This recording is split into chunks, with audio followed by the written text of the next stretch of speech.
আসসালামু আলাইকুম, সবাইকে আমন্ত্রণ জানাচ্ছি চ্যানেল ইসের আমাদের বিশেষ আয়োজন সুপারসেন কেবলস মুক্ত আলাপ অনুষ্ঠানে। প্রিয় দর্শক, আপনারা জানেন যে প্রতিটি পর্বে আমরা একটি বিষয় নিয়ে কথা বলে থাকি, বিশেষ করে বাংলাদেশের রাজনীতির অর্থনীতির সর্বশেষ বিষয় নিয়ে কথা বলে থাকি। প্রিয় দর্শক, আমরা যে আলোচনা করব সংকট এবং সমাধান। আমরা জানি যে সংকট চলছে বাংলাদেশের, রাজনৈতিক সংকট এবং অর্থনৈতিক সংকট। সেই সংকটকে কাটিয়ে উঠে কিভাবে দেশের আগামী দিনের ভবিষ্যৎ নিশ্চিত হতে পারে সেই বিষয়ে কথা বলব। অত্যন্ত দুজন প্রিয় মানুষকে আমাদের এই বিশেষ আয়োজনে আমন্ত্রণ জানিয়েছি। আমার একেবারে বাম পাশে বসে আছেন জনাব ইসমাইল বকশী, রাজনৈতিক বিশ্লেষক ও শিল্পোদ্যোক্তা এবং বিশিষ্ট ব্যবসায়ী এবং ডিরেক্টর বাংলাদেশ ইলেকট্রিক্যাল অ্যাসোসিয়েশন। জনাব ইসমাইল বকশী, আপনাকে স্বাগত জানাচ্ছি আমাদের বিশেষ আয়োজনে।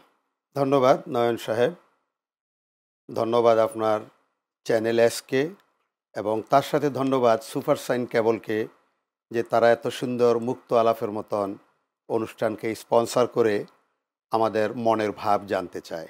অসংখ্য ধন্যবাদ। এবং আমার ডান পাশে আছেন জনাব আরাফাতুর রহমান আপেল, সাবেক সাধারণ সম্পাদক বগুড়া জেলা যুবদল এবং সদস্য কেন্দ্রীয় যুবদল এবং যুগ্ম মহাসচিব বাংলাদেশ সাংবাদিক উন্নয়ন সংস্থা। জনাব আরাফাতুর রহমান আপেল, আপনাকেও স্বাগত জানাচ্ছি আমাদের বিশেষ আয়োজনে। ধন্যবাদ চ্যানেলের কর্তৃপক্ষকে এবং ধন্যবাদ চ্যানেলের দর্শককে আমাকে আমন্ত্রণ জানানোর জন্য। ধন্যবাদ। ইসমাইল বকশী, আপনাকে দিয়ে শুরু করতে চাচ্ছি। যেহেতু আপনি রাজনীতির দীর্ঘদিন কথা বলছেন এবং গণমাধ্যমে এই বিষয়গুলো নিয়ে দীর্ঘদিন ধরে আলাপ করছেন, সরকার পতন হওয়ার পরে প্রায় 14 থেকে 15 মাস চলে গেছে, সেখানে দেশের যে একটি স্থির অবস্থা সেটি কিন্তু আমরা এখন কিন্তু বিরাজ করতে পারি। সরকার, ইন্টারিম সরকার, গভর্নমেন্ট যারা রয়েছে তারা আমাদের অনেকগুলো প্রতিশ্রুতি দিয়েছিল যখন সরকার তারা গঠন করেছিল তখন, কিন্তু আমরা সেটার কোনো এখন পর্যন্ত সেটার যে প্রত্যাশা ছিল তার সেই ধরনের আমরা কোনো প্রাপ্তি এখন পর্যন্ত লক্ষ্য করছি না এবং আমরাও হতাশার মধ্যে, জনগণও হতাশার মধ্যে পড়ে গেছি। কি হবে এবং এই সংকট থেকে উত্তরণের পথকে কি মনে করছেন আপনি? মানুষ কিন্তু কখনোই নিরপেক্ষ নয়। আমরা মানবিকভাবে চিন্তা করি, মন্দের ভালো কাউকে পছন্দ করি। আর দীর্ঘদিনের যেই স্বৈর শাসন, আপনার হয়তো মনে আছে কি না, আপনার সাথে আমার টক শো ছিল ব্রিগেডিয়ার সাখাওয়াত হোসেন সাহেবকে নিয়ে, সেটা সম্ভবত বিজয় টিভিতে। জি জি। সেখানে আওয়ামী লীগের সমালোচনা করাতে আমাকে ডিবি এবং র্যাব দ্বারা অনেকটা হেয় প্রতিপন্ন হতে হয়েছে। একটা সময় মিডিয়াতে আসাই বন্ধ করে দিয়েছি।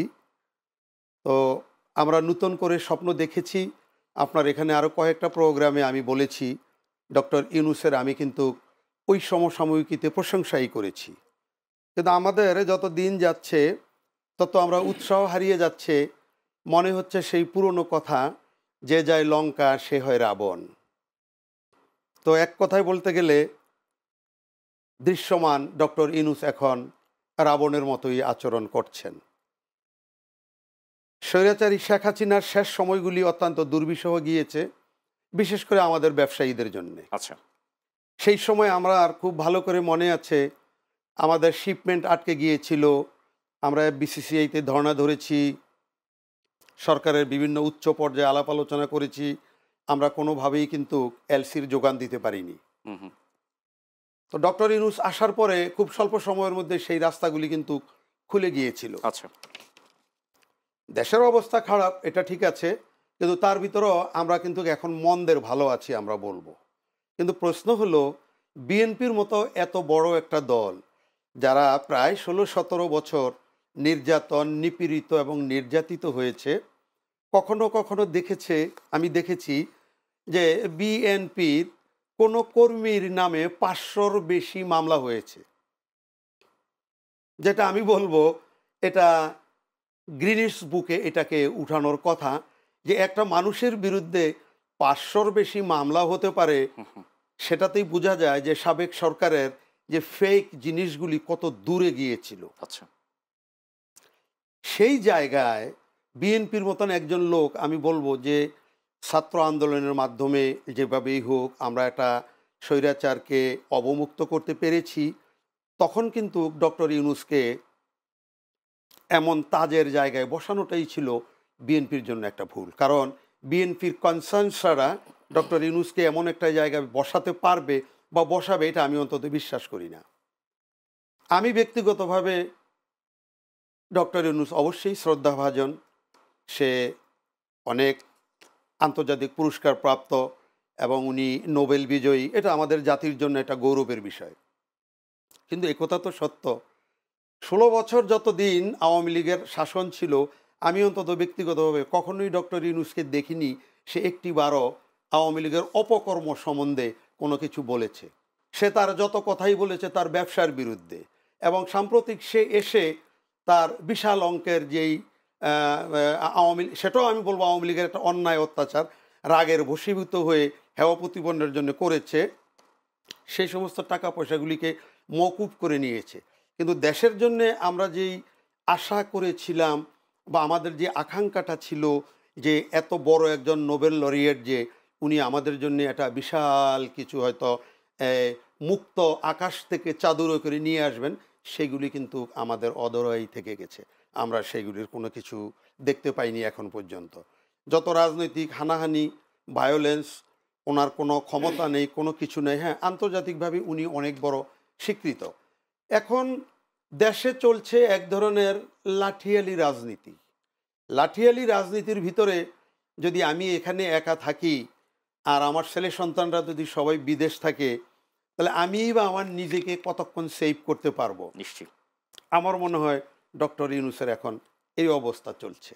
আর আপাতত রহমান আপেল, সেটি হচ্ছে গণতন্ত্রের কথা বলছেন, যে গণতন্ত্র আপনারা পুনরুদ্ধার করেছিলেন, এর আগে গণতন্ত্র নস্যাৎ হয়েছিল এবং এখনো গণতন্ত্র পুনরুদ্ধারের লড়াই আপনারা করছেন এবং আগামী নির্বাচনে সেই গণতন্ত্রকে আপনারা সর্বোচ্চ প্রাধান্য দিচ্ছেন।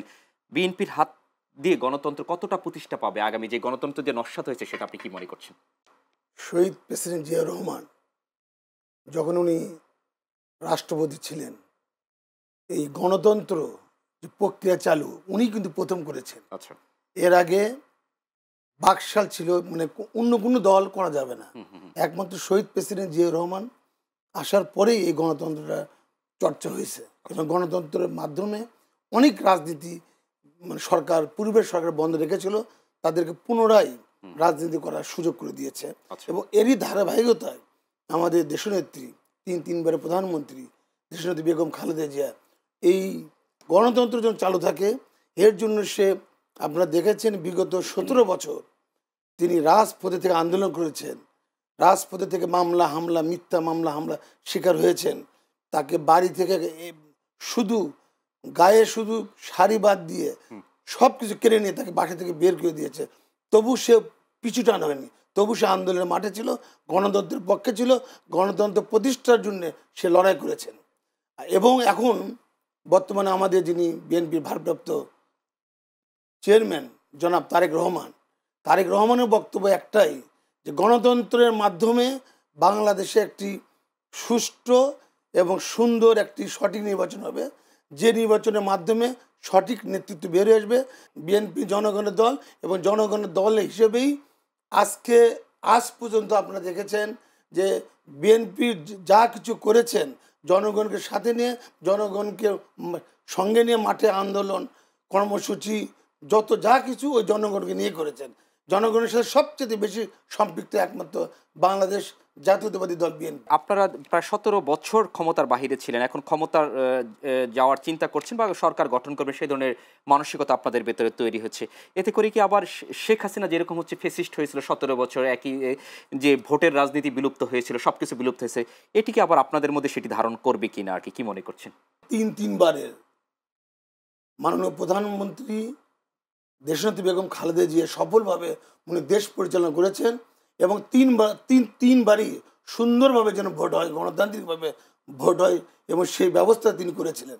বাংলাদেশ জাতীয়তাবাদী দল বিএনপি আল্লাহ পাকের রহমতে, জনগণের সহযোগিতায়, আল্লাহ পাকের রহমতে যদি রাষ্ট্র ক্ষমতা যদি আসেন, তাহলে ইনশাল্লাহ এই গণতান্ত্রিক প্রক্রিয়া চালু হবে এবং পূর্বের মতো চালু থাকবে।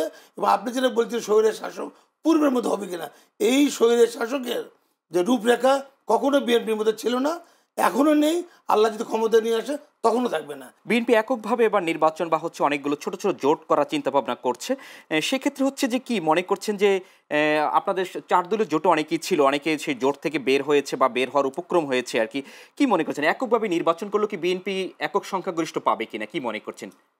আমরা বিশ্বাস করি যে এই 17 বছর যে আন্দোলন হয়েছে, সে আন্দোলনের সর্বোচ্চ ভূমিকা রেখেছে বাংলাদেশ জাতীয় দল বিএনপির ছাত্র দল, যুব দল, স্বেচ্ছাসেবক দল এবং আমাদের স্ট্যান্ডিং কমিটির মেম্বার সহ, বিশেষ করে দেশনেত্রী বেগম খালেদা জিয়া সে অসুস্থ অবস্থা আন্দোলন করেছে। আমাদের প্রিয় নেতা জনাব তারেক রহমান একটি ঘরের মধ্যে 17 বছর ধরে তার দিক নির্দেশনায় এই 17 বছর আন্দোলনও সফল হয়েছে এই আন্দোলন সফল হয়েছে একমাত্র শুধুমাত্র বিএনপির কারণে, আমি এটা বিশ্বাস করি। এবং এই যে আগামীতে যে নির্বাচন হবে, এই নির্বাচনে যে সঠিকভাবে সুন্দরভাবে যদি ভোট গ্রহণ হয় বাংলাদেশে, আমি বিশ্বাস করি এককভাবে বাংলাদেশ জাতীয়তাবাদী দল বিএনপি ইনশাআল্লাহ সরকার গঠন করবে এবং আগামীতে দেশের জনগণকে সঙ্গে নিয়ে দেশ পরিচালনা করবে, এটা আমি বিশ্বাস করি। আমরা আশা করছি সেটি হবে। আর আপাতত আপনার কাছে আসবো ইসমাইল বকশী, সেটি হচ্ছে যে আপনি অনেক সময় বলেছেন, অনেক গণমাধ্যমে বলছেন, সাখাওয়াত সাহেবকে প্রশ্ন করেছেন, এখন অনেক উপদেষ্টা আছে তাদেরকেও প্রশ্ন করেছেন, একই সাথে তাদের সাথে ছিলেন যে আমরা তো 3বার বা 4বার যে নির্বাচন হচ্ছে সেখানে আমরা ভোট দিতে যেতে পারিনি বা ভোট কেন্দ্রে গিয়ে দেখেছি ভোট হয়ে গিয়েছে। তো কি মনে করছেন যে শঙ্কা আছে কিনা এবারও ভোট নিয়েও? কিন্তু আপনি কি মনে করছেন? এবারও অবশ্যই সংখ্যা আছে, কারণ আমি ব্যক্তিগতভাবে মনে করি এখনও নির্বাচন করার জন্যে ভালো একটা ফিল্ড এই বিএনপির মতো এত বড় একটা দল তৈরি করতে পারেনি। আপনি প্রতিদিনের আমি এভিডেন্স সহকারে বলতে পারবো, যেমন যেই সমস্ত নমিনেশনগুলি দেওয়া হয়েছে, 237টা আসনে নমিনেশন দেওয়া হয়েছে, এটা তো বিএনপির 17 বছরের অপেক্ষারই একটা ফল আমি বলবো। 17 বছর করে এই রকম যারা কেন্দ্রীয় লোক আছে, কেন্দ্রীয় সদস্যরা, তারা স্টাডি করেই তো দিয়েছে, স্টাডি ছাড়া কি দিয়েছে? আপনি চিন্তা করে দেখুন, উনি জিয়াউর রহমানের যে ডেমোক্রেসির কথা বলল, আমি ওনাকে প্রশ্ন করতে চাই, আদৌ এখন কি বিএনপির ভিতরে জিয়াউর রহমানের ডেমোক্রেসি আছে? একদিকে জিয়াউর রহমান ক্ষমতায় এসেছেন বিপ্লব করে, অন্যদিকে ওনাদের মির্জা ফখরুল ইসলাম বলেন যে আমরা বিপ্লবে কোনো বিশ্বাসী না, আমরা কোনো বিপ্লব করি না, আমরা গতানুগতিক রাজনীতিতে বিশ্বাসী। এখানেই তো একটা কন্ট্রাডিকশন হয়ে যায়। আপনি যতগুলি নমিনেশন দিয়েছেন, এখন আবার শুনছি 50টাকে রিভিউ করা হবে। আপনি কি মনে করেন 50টাকে যদি আপনি রিভিউ করেন, দেশের অবস্থাটা কোথায় যাবে? বিএনপি তো নিজেদের ফাঁদেই নিজেরা পড়ছে, নিজের পায়ে নিজে কুড়াল দিচ্ছে। যদি 50টা আসনে আবার রদবদল হয়, সেখানে চরম আকারের নৈরাজ্য সৃষ্টি হবে এবং বিএনপির এই সুফলগুলি অন্য দল কুড়িয়ে নেবে এবং এটা স্বীকার করবে বিএনপিও। অস্বীকার করার কোনো কিছু নেই। বাংলাদেশে এখনও গ্রামে গঞ্জে যেখানেই যাবেন, মানুষ প্রচণ্ড চাপে আছে।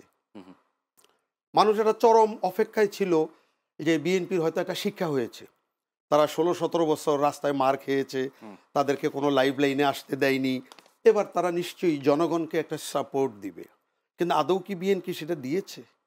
5000-এর বেশি যদি তাদের প্রত্যক্ষ কর্মীকে বহিষ্কার করে, এটা তো ফখরুল ইসলাম সাহেব বলেছে, তাইলে একটা দলে 500টা উপজেলায় বা 500 সামথিং উপজেলার ভিতরে 5000 জন প্রত্যক্ষভাবে বহিষ্কৃত হয়েছে, তাহলে অন্যায়ের মাত্রা তাদের কোথায় গিয়েছে?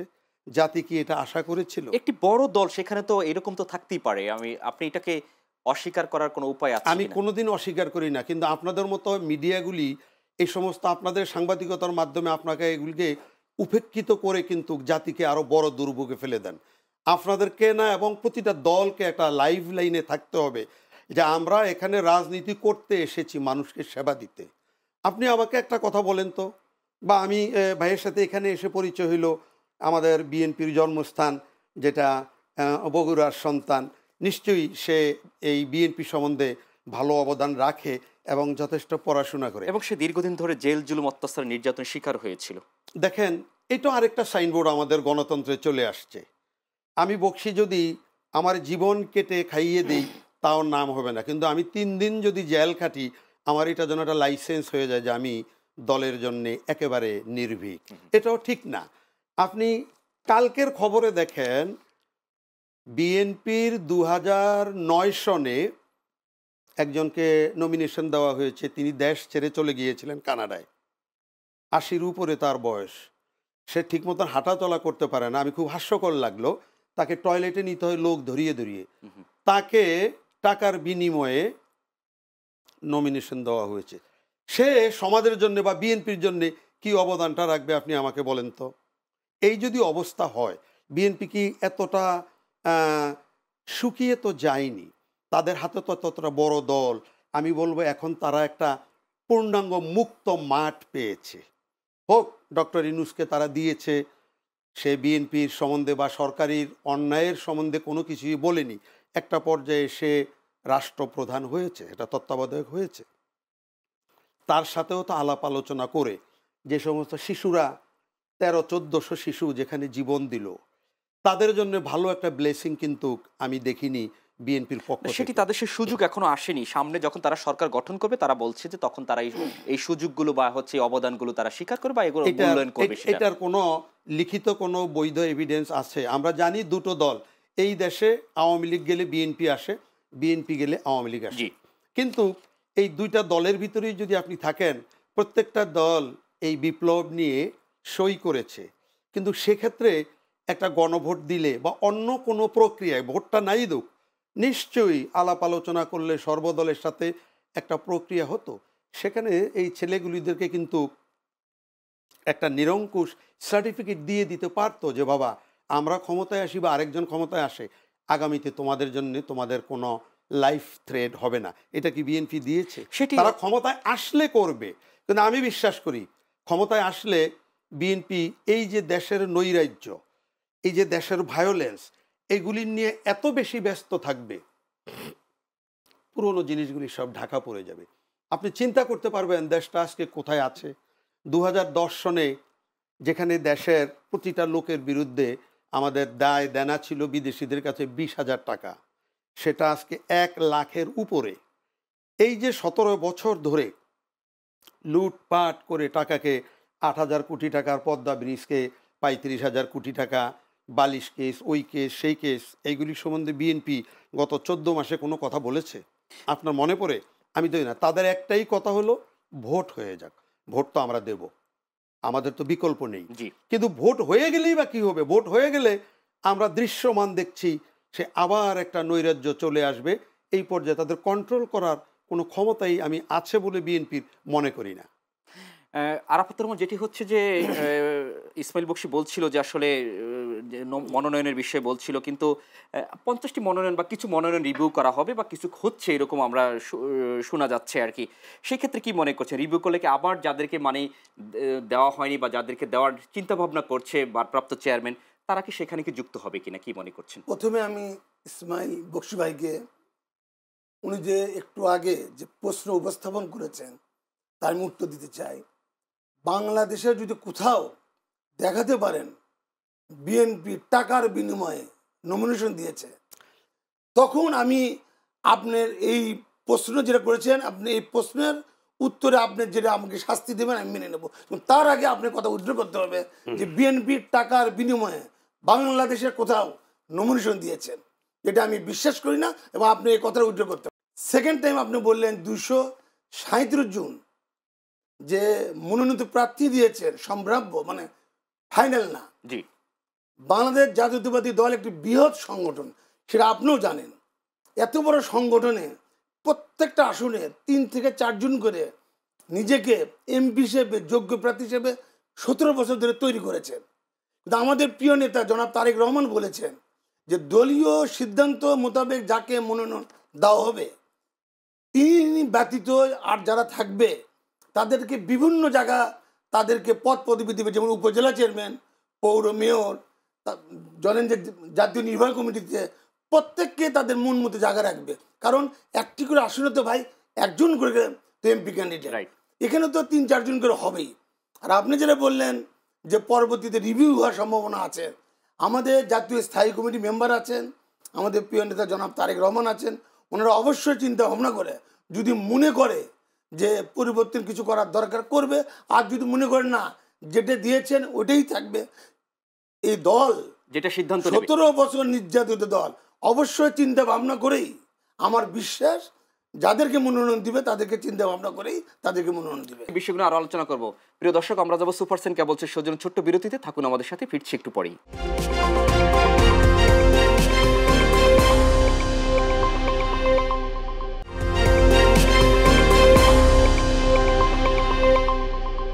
বিরতির পর সবাইকে আমন্ত্রণ জানাচ্ছি সুপারসেন কেবলস মুক্তলা পুরস্কার। প্রিয় দর্শক, আমাদের সাথে দুজন প্রিয় মানুষ আছেন শিল্প উদ্যোক্তা এবং রাজনৈতিক বিশ্লেষক ইসমাইল বকশী আছেন আমার সাথে, এবং হচ্ছে যে আরাফাত রহমান আছেন, আপেল আছেন যিনি বগুড়া জেলার সাধারণ সম্পাদক যুব দলের।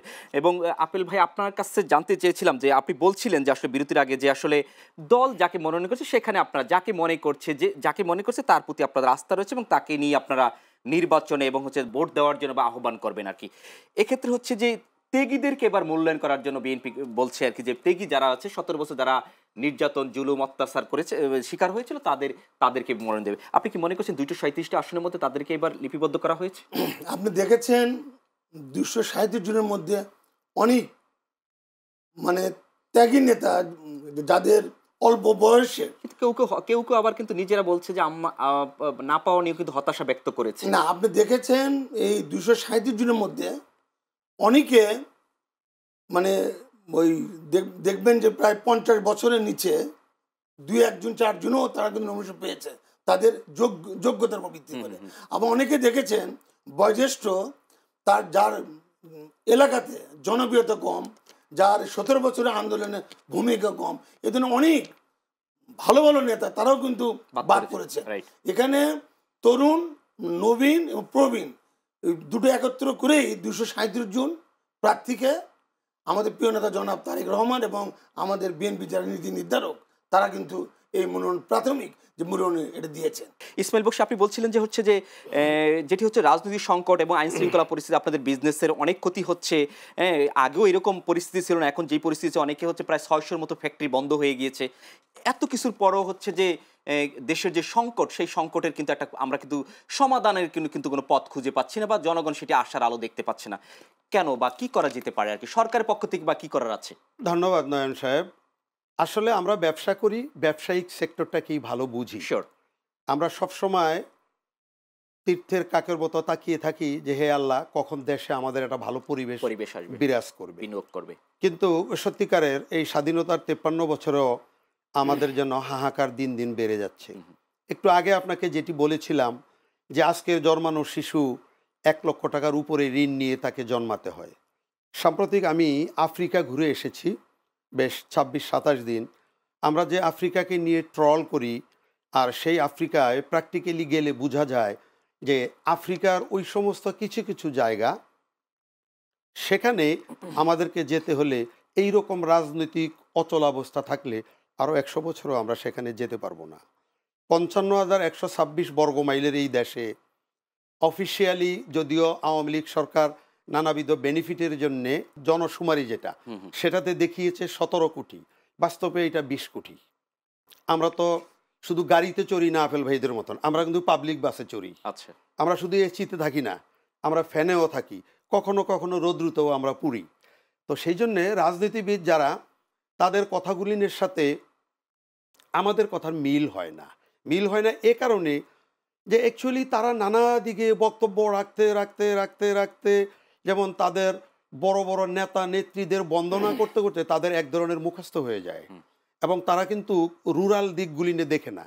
আমিও তো বিশ্বাস করি আপেল ভাই কেন্দ্রীয় লিডার, ওকে ভালো কথা, এবং সে বগুড়ায় একটা বড় স্থান দখল করে আছে, কিন্তু ছিলেন, বা আবার ভবিষ্যতে আরও হয়তো প্রমোশন পাবেন, আমি সেটা বিশ্বাস করি। আচ্ছা, উনিও দেশের একজন লোক, উনিও দেশের ভালোই চান। কিন্তু আপেল ভাই কি বলতে পারবে যে বিএনপিকে যে ধরনের অভিনয় বা যেই ধরনের স্টেজে অভিনয় যেভাবে করা উচিত ছিল, আদৌ 5 তারিখের পর থেকে কি তারা সেটা করেছে, বা তারা কি সেটাকে কন্ট্রোল করতে পেরেছে? কোনোভাবেই পারে নাই। আমি তো বলবো যে আমাকে যদি সমালোচনা করার জন্যই বলা হয়, তাহলে আমি তো বলবো যে আওয়ামী লীগ বিএনপির কিছু কিছু লোককে রেখে গেছে শুধু তাদের দারোয়ান হিসাবে। এটা আমার খুব বলতে, I am very shy to say that, যে কিছু কিছু লোক এমনভাবে সহযোগিতা করেছে আওয়ামী লীগকে, এটা কি আপেল ভাই অস্বীকার করতে পারবে? আপেল ভাই আমাকে একটু আগে প্রশ্ন করতে হলে আমি উইথড্র করব।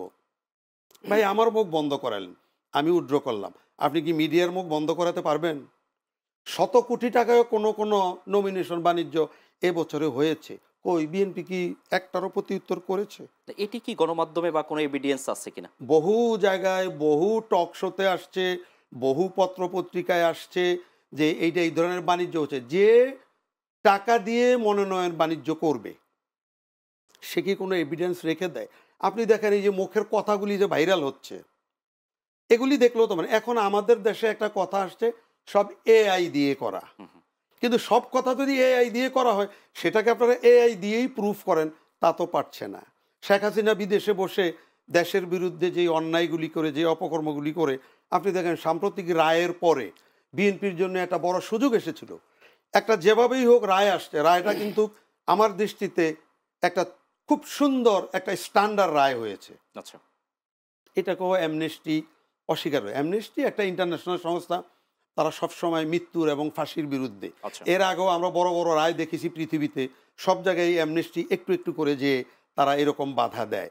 এবং কখনো কখনো দেখা যায় আমরা তো কেউই নিরপেক্ষ না, অ্যামনেস্টির বিরুদ্ধে তো ঘুষ লেনদেনের অভিযোগ আছে। রাইট। তো এইগুলি আমরা মাথায় রাখি না, কিন্তু আমরা তো চোখে দেখেছি, আমরা প্র্যাকটিক্যালি এটাকে উপলব্ধ করেছি যে আওয়ামী লীগের 16-17 বছর আমরা কিভাবে কারাগারে ছিলাম।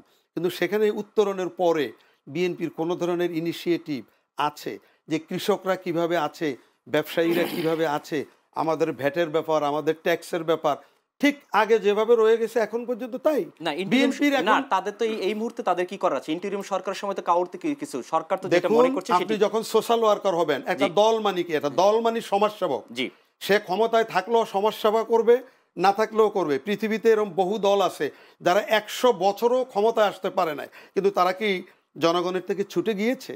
তারা কখনো জনগণের থেকে ছুটে যায় নাই। দখল বাণিজ্য, ওই বাণিজ্য, সেই বাণিজ্য, নানান বাণিজ্যের কারণে বিএনপি কিন্তু এই মুহূর্তে একটা মুখে মুখে ভাইরাল হয়ে গিয়েছে। এবং আমি ব্যক্তিগতভাবে মনে করি বিএনপির এই সমস্ত দুর্বলতাগুলির সুযোগ কিন্তু এবছর হয়তো অন্যান্য দল নিতে পারে। আর সবচেয়ে বড় কথা, যেই সন্তানগুলিকে দিয়ে আমরা লাইমলাইটে, হ্যাঁ অবশ্যই এনসিপি বা ব্যক্তিগত কোনো স্টুডেন্টরা বিএনপির সহযোগিতা ছাড়া কিন্তু আন্দোলন করতে পারে নাই, এটা আমি বিশ্বাস করি। কারণ তাদেরকে সামনে রেখে করলেও সর্বদলীয় লোক সেখানে ছিল, জনগণ ছিল। কিন্তু এই সন্তানগুলিকে কি বিএনপি পারতো না তাদের পিঠে হাত বুলিয়ে যে বাবা তোরা এই সংসদে এসে, সংসদে তোরা মন্ত্রণালয়ে এসে এখানে তোরা তোদেরকে বিতর্কিত করিস না, তোরা দূরে থাক।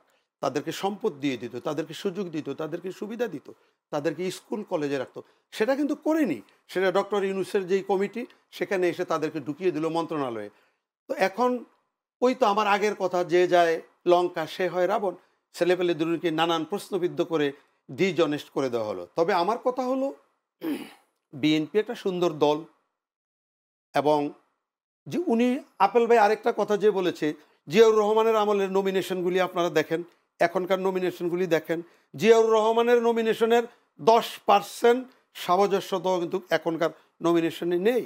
সব ব্যবসায়ী এখানে, এবং প্রকৃত পলিটিশিয়ান যারা বিএনপির জন্য ত্যাগী এমন বহু লোক বাদ পড়ে গেছে। দেশের সমাজকর্মী বাদ পড়েছে, শিক্ষাকর্মীরা বাদ পড়েছে, স্কুল কলেজ থেকে। আপেল ভাই বলছে যে এক এক জায়গায় এক একজনকে যুক্ত করা হবে পরবর্তীতে, এটি দেওয়া হয়েছে। নয়ন সাহেব, আমাদের বয়স হয়েছে, জি, আমরা কিন্তু তরুণ নয়, আমরা এখন প্রবীণ। জি, আমার 64 বছর বয়স।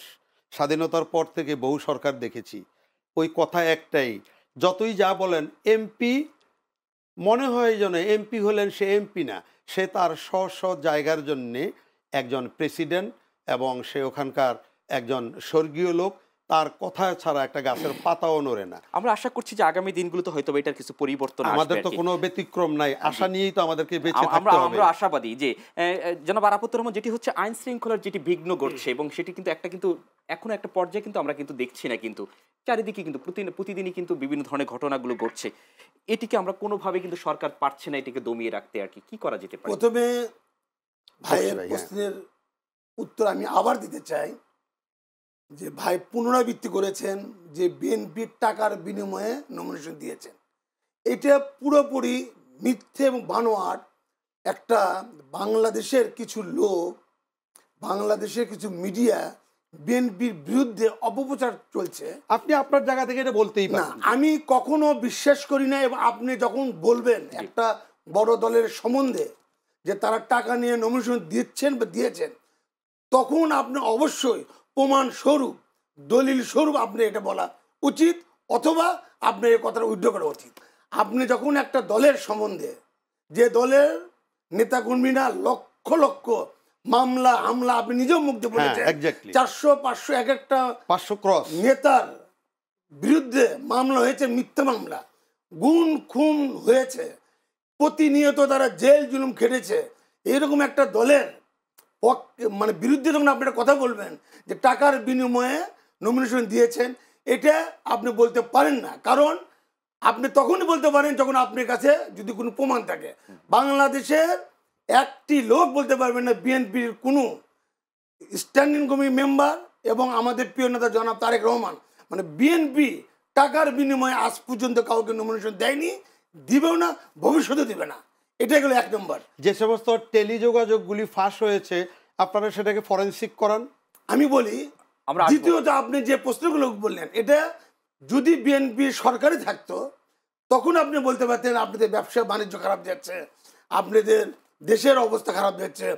বিএনপি এই 5ই আগস্ট 2024 সালে 1 থেকে 1.5 বছর আগে 31 দফার একটা লিফলেট তৈরি করেছিলেন এবং বিএনপির নেতাকর্মীরা প্রত্যেকটা গ্রামে শহরে থানায় থানায় সে লিফলেট বিতরণ করছে যে বিএনপি যদি ক্ষমতায় আসে ওই 31 দফা মেনে চললেই আপনার সমস্ত প্রশ্নের উত্তর ওই 31 দফার মধ্যে আছে।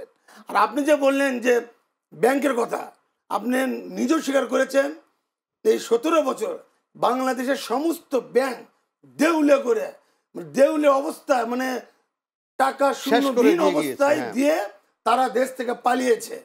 এবং এই বর্তমান সরকার আপনি দেখেছেন যে 4-5টা যেগুলো দুর্বল ব্যাংক, এই দুর্বল ব্যাংকগুলো নিয়ে একত্র করে করছে। কারণ ব্যাংককে তো উন্নতি করানো হবে, কারণ ব্যাংক যদি উন্নত না হয় তাহলে বড় বড় যারা ব্যবসায়ী আছে, যারা ইনভেস্টর আছে, যারা প্রজেক্ট তৈরি করবে, ইন্ডাস্ট্রিজ তৈরি করবে, ব্যাংক থেকে লোন না পেলে তারা তো করতে পারবে না।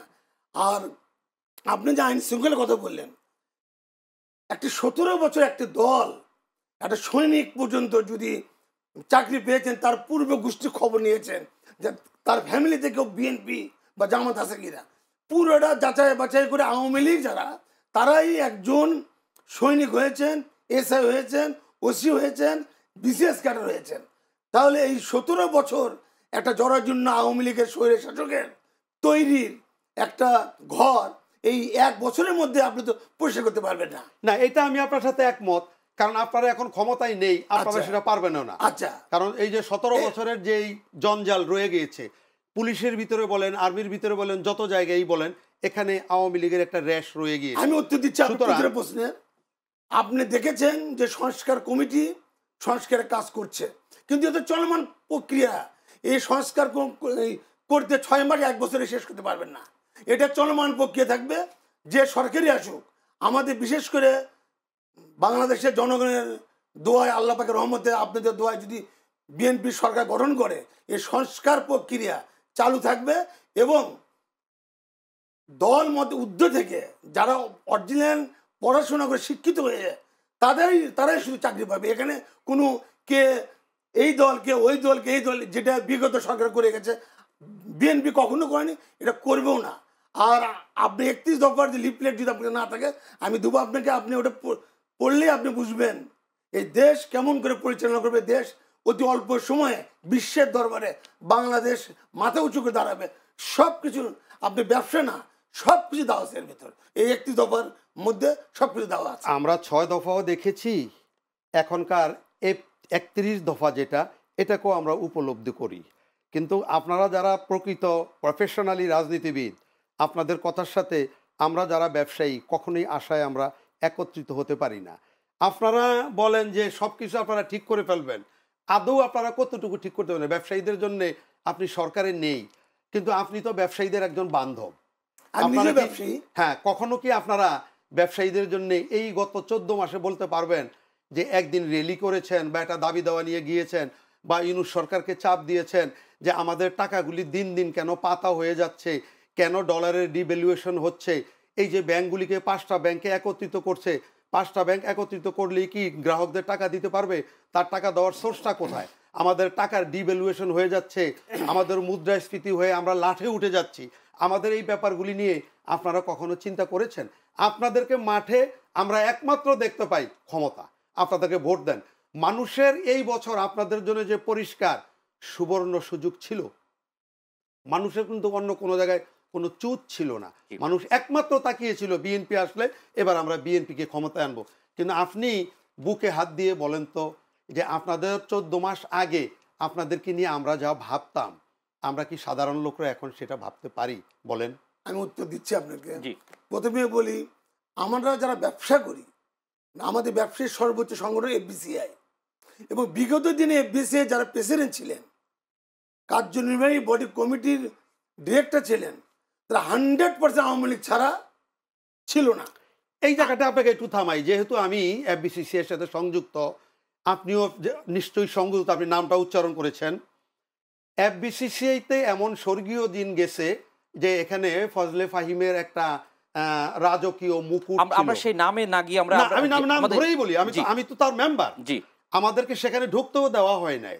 কিন্তু এখন যেন আমরা 5 তারিখের পরে আসলাম, এখনো তো বেশিরভাগ লোকই দেখা যায় ওই লুটেরারাই কিন্তু সেই জায়গায় বসে আছে। আমি আপনাকে উত্তর দিচ্ছি, আপনি নিজেই স্বীকার করলেন যে আপনারা ওই এফবিসিআই কার্যালয়ে ঢুকতে পারেন। আচ্ছা, এই এফবিসিআই ভোট নিয়ে আপনি পেপার, পত্রিকা, মিডিয়া, টিভিতে দেখেছেন শওকত আজিজ রাসেল একজন এফবিসিআই প্রেসিডেন্ট পদপ্রার্থী এবং আরেকজনও প্রেসিডেন্ট পদপ্রার্থী, কিন্তু বর্তমান সরকার এই যে এফবিসিআই যে নির্বাচন হবে তার একটা ডেট এখন পর্যন্ত দিতে পারেনি। তাহলে আপনি কেমন করে বিশ্বাস করেন? ডেট হয়েছিল, আবার সেটার এগেইনস্টে রিট হয়েছে। তার মানে এখন ব্যবসায়ীদের সংগঠন ছাড়াই ব্যবসা চলতেছে। এক্স্যাক্টলি, তাই না? এক্স্যাক্টলি। তাহলে এই সরকার উচিত ছিল, এই যে আপনি যে বললেন ব্যবসায়ীদের কোনো প্রকার এগিয়ে আসেনি সরকার, এই সরকারের উচিত ছিল এফবিসিআই এর একটা যারা প্রতিনিধিত্ব করে তাদেরকে বসে, বাণিজ্য মন্ত্রণালয়ে বসে একটা ডেট নির্ধারণ করে যারা যোগ্য ব্যবসায়ী, যারা জিনুইন ব্যবসায়ী, তারা যখন আসবে এফবিসিআই নির্বাচনে অবশ্যই তারা কিন্তু আমাদের কথা বলবে। না, আমার প্রশ্ন সেই জায়গায় না, আপনি কথা বলবেন, আমার যে কথা সেই জায়গায় না। আমার কথা হলো বিএনপি তো একটা বড় দল, এখন বিএনপি ছাড়া আমরা তো অল্টারনেটিভ দেখছি না। কিন্তু বিএনপি কি কখনো সরকারের চাপ দিয়েছে ব্যবসায়ীদের এই ব্যাপারে যে এফবিসিসিতে কেন এই অযোগ্য লোক এখন পর্যন্ত এখনো আসেনি? আসবে না কেন? না, মাঠে থাকলেই আসে, ক্ষমতা প্রয়োগ করতে পারে না। ভাই, বিএনপি অলরেডি বলে আসছে যে ব্যবসায়ীদের পাশে দাঁড়ানো। বকশী ভাই, আমরা কিন্তু আশার আলো দেখতে পারি না, আশা অবশ্যই আমরা আশার আলো দেখব, কিন্তু আমরা যদি আশার আলো দেখি, আমরা কাকে নিয়ে দেখব? আমরা দেখব যে দেশে সম্ভাব্য কে আসতেছে। সম্ভাব্য যদি আপনি আওয়ামী লীগ, এই যে রায়টা হইলো, রায়ের পরে বিএনপির যে ধরনের প্রক্রিয়াগুলি দরকার ছিল রাজপথে, আমি তার কোনো কিছুই দেখিনি। মনে হলো যেন খুব আপন ভাই না হলো আওয়ামী লীগ বিএনপির একজন সৎ ভাই। একটা দলকে যখন ইন্টেরিয়ম সরকারের যে বিষয়গুলো আছে সেগুলো কি আপনি উপেক্ষা করতে পারেন কিনা? সেগুলো আমরা না, ইন্টেরিয়ম সরকারে যদি কোনো অন্যায় করে সেই অন্যায়ের বিরুদ্ধেও তো আমাদেরকে দাঁড়াতে হবে। না ভাই, এখানে আমার প্রশ্ন আছে, আপনি বিএনপির সঙ্গে আওয়ামী লীগ যোগ করতে পারেন না। আওয়ামী লীগ একটা স্বৈর শাসক দল, এক্স্যাক্টলি। বিএনপির সাথে কখনো আওয়ামী লীগ যোগ হতে পারে না। আপনি এটা আমরা তারপর একটু আশা শুনতে চাই বকশী ভাই, আমরা কি একটা জায়গায় পৌঁছতে পারবো তো ইনশাআল্লাহ? কখনো বাঙালি শেষ করতে হবে, একজন বাঙালি জাতি হিসাবে আমরা খুবই নির্মমভাবে উপেক্ষিত এখনো। আমাদের আশা করা ছাড়া এবং আশার দিকে তাকিয়ে থাকা ছাড়া আমাদের কোনো বিকল্প নেই। সেই আশার আলোটা হয়তো হতে পারতো বিএনপি, কিন্তু আজকের আমার এই সমালোচনা যে বিএনপির যে সমস্ত আমাদের শেষ করতে হবে, হ্যাঁ, বিএনপির যে সমস্ত কার্যকলাপ, এতে আমরা তাদেরকে যেই আসনে দেখতে চেয়েছিলাম সেই আসনের কাছাকাছি থেকে তারা অনেক দূরে চলে গেছে। এটাই আমার কথা। এটাই এই জিনিসটা তো প্রভাকাণ্ড ছড়াচ্ছে। বিএনপি যখন রাষ্ট্র ক্ষমতায় আসবে তখন যদি আপনি যদি যে কথাগুলো এখন বলতেছেন তখন যদি বলেন, তখন আমরা বুঝবো না এখন বিএনপি রাষ্ট্র ক্ষমতা থাকার পরে আপনার বক্তব্যগুলো কেন এরকম হচ্ছে। আজকে আপেল সাহেবকে মুক্ত আলাপে পাই, বিএনপি ক্ষমতায় আসলে আপেল সাহেবকে মুক্ত আলাপে তো দূরের কথা, তার ছায়ার কাছেও আমি যেতে পারবো না ওই প্রটোকলে। তখন আমি কাকে প্রমাণ করাবো? এই জিনিসগুলোর মানুষের, সাধারণ মানুষের মধ্যে বিএনপির বিরুদ্ধে একটা অপপ্রচার চালাচ্ছে, কিন্তু এই অপপ্রচার চালিয়ে লাভ হবে না। বিএনপি জনগণের দল, শেষে বলে আমি, বিএনপি জনগণের দল। বিএনপি জনগণকে সঙ্গে নিয়ে আল্লাহ পাকের রহমতে এককভাবে ইনশাআল্লাহ আমি বিশ্বাস করি রাজনৈতিক কথা রাষ্ট্র ক্ষমতা আসবে। বা আপনি প্রশ্নের এই চ্যানেলে এসে ইনশাআল্লাহ আল্লাহ আমার হায়াতে বাঁচিয়ে রাখে, আমরা সেটার অপেক্ষায় থাকি। আপনি উত্তর দেবো এক এক করে, আমরা সেটার অপেক্ষায় থাকি। আমিও জনগণের থেকে বিচ্ছিন্ন নয়, আমিও সেটার অপেক্ষায় রইলাম। আমরা চাই বিএনপি তাদের একটা শক্ত অবস্থানে আসুক, অন্যায়ের বিরুদ্ধে প্রতিবাদ করুক এবং তাদের দলের ভিতরে সংযততা আনুক। ইনশাআল্লাহ আপনি বিএনপি ক্ষমতা আসলে কাজের মাধ্যমে তখন আপনি বুঝবেন যে আপনি যে কথাগুলো ছিল দেশের মানুষ এটাই আশা করে, এগুলো ভুল ধারণা ছিল। দেশের জনগণকে সাথে নিয়ে দেশের জনগণের উন্নয়নের স্বার্থে যা যা করার, এই বাংলাদেশের উন্নয়নের স্বার্থে যা যা করার বিএনপি করবে। বিএনপি যদি আবার ক্ষমতায় আসে, তারা অন্তত জিয়াউর রহমানের বিএনপির সহ অবস্থানে নিয়ে যাবে। আমরা আশা ইনশাআল্লাহ করছি। আমরা তারেক রহমান তারই সন্তান। জনাব আরাফাতুর রহমান আপেল, আপনি নিশ্চিন্তে থাকেন জি, যে আমাদের বিএনপি শেষ করতে ক্ষমতায় হবে। যদি আল্লাহ পাক যদি নিয়ে আসে, দেশের জনগণের কল্যাণে, দেশের উন্নয়নের স্বার্থে সবকিছু করবে বিএনপি ইনশাআল্লাহ। আমরা আশা করছি। জনাব ইসমাইল বকশী এবং আরাফাতুর রহমান আপেল, অনেকগুলো বিষয় নিয়ে আসলে কথা বলা দরকার ছিল, সময় স্বল্পতা, কারণ আপনারা দুজনেই রাজনীতিবিদ এবং হচ্ছে যে রাজনৈতিক বিশ্লেষক, বিভিন্ন বিষয় নিয়ে ঘন্টার পর ঘন্টা কথা বললে আপনাদের সাথে শেষ হবে না। তারপর আমরা আশা করছি যে ইসমাইল বকশী হতাশার কথা বলছে, আবার আশার আলো দেখাইছে আমাদেরকে, এবং হচ্ছে আরেকদিকে আরাফাতুর রহমান আপেল, তিনি বিএনপির নেতা এবং দীর্ঘদিন ধরে বিএনপি রাজনীতির সাথে জড়িত। তিনি বলছে যে আমরা একটা জায়গায় আসলে তখন আমাদের দেশের পরিবর্তন হবে এবং আমরা 31 দফা নিয়ে কাজ করছি, সেটি অবশ্যই একটি সুন্দর ফলাফল আমরা খুঁজে পারবো। অসংখ্য ধন্যবাদ জানাচ্ছি আপনার দুজনকে আমাদের এই বিশেষ আয়োজনে আপনার সময় দেওয়ার জন্য। ধন্যবাদ চ্যানেল এস এর কর্তৃপক্ষকে, ধন্যবাদ চ্যানেল এস এর দর্শকবৃন্দকে। ধন্যবাদ আমার তরফ থেকেও চ্যানেল এসকে। আমরা চাই দেশে একটা সুন্দর এবং শান্তিপূর্ণ অবস্থা বিরাজ করুক। আবার আমরা কখনো এই মুক্ত আলাপে আপেল ভাইয়ের সাথে একত্রিত হব। ততক্ষণ পর্যন্ত সবাইকে ধন্যবাদ। অসংখ্য ধন্যবাদ। প্রিয় দর্শক, আমরা আমাদের অনুষ্ঠানে একেবারে শেষ প্রান্তে, তবে একটি কথা বলা হচ্ছে যে আসলে আমরা তো আশা দেখছি, কারণ হচ্ছে যে আশা না দেখলে তো আমাদের যে বেড়ে ওঠা সেটি আসলে সম্ভব হবে না। আমরা আশা করছি যে নির্বাচিত সরকারের মাধ্যমে, যে ফেব্রুয়ারিতে নির্বাচন হবে, সেই নির্বাচিত সরকারের মাধ্যমে দেশের অবস্থার পরিবর্তন হবে এবং দেশ উন্নতির দিকে এগিয়ে যাবে। এরপর যে যারাই সরকার গঠন করবে তারা জনগণের স্বার্থে কাজ করবে। অসংখ্য ধন্যবাদ জানাচ্ছি আপনাদেরকে এতক্ষণ আমাদের সাথে থাকার জন্য। দেখা হবে আবার অন্য কোনো পর্বে নতুন কোনো অতিথির সাথে। সেই পর্যন্ত সবাই ভালো থাকবেন। আল্লাহ হাফেজ, শুভরাত্রি।